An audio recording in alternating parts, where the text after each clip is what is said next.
The AFL is stepping up moves to provide long-term support for concussion victims as other high collision sports at the elite and grassroots level grapple the growing problem. A long-time concussion campaigner is calling on betting agencies to use booming profits to fund a massive $2 billion support package for ex-AFL players. Peter Jess has been on a concussion crusade for 15 years, self-funding his own research and supporting ex-players.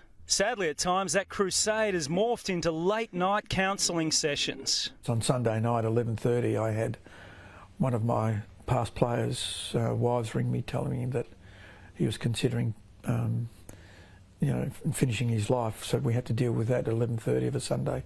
But that's not the first occasion. That's something that I deal with on a very regular basis, even though I'm not equipped to do it. But we seem to get people back on deck. Jess managed elite footballers and was shocked by the prevalence of mental issues post-career. I first started being worried about it when guys who I work for, who I started out when they're 18 and 19, and I started to see them in their 40s, early 40s and 50s with significant neurological, functional problems, and I thought, well, there's got to be something more to this. These days he has staff assessing tests from 80 former top-level players and 50 ex-sub-elite footballers. What we found is that the weekend warriors' damage was exactly the same as if they'd played in the AFL. So that is of concern. Jess is also deeply concerned about head knocks in women's footy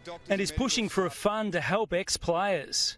A principle used in the NFL that could also be mirrored in rugby league and rugby union. And it doesn't really change much between the codes, between the AFL, the NRL and, the ARU.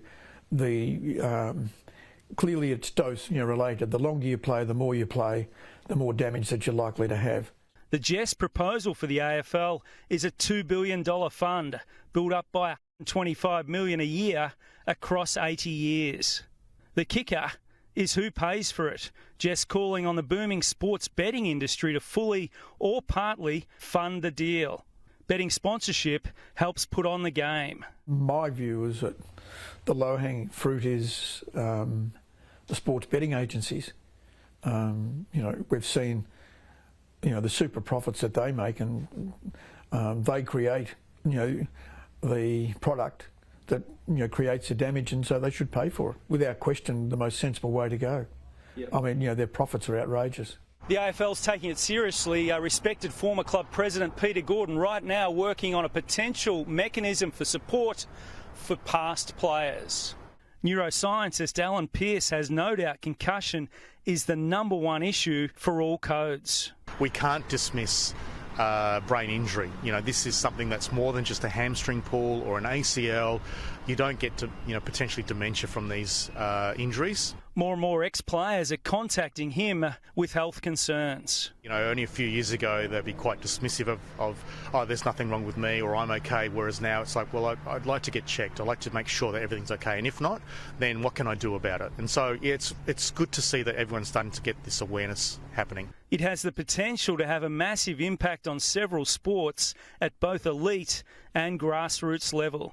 I've met with the AFL over the last 10 years, whilst the suggestion is the only way you move forward is to be in court, and I'm suggesting to the AFL that's the very last option.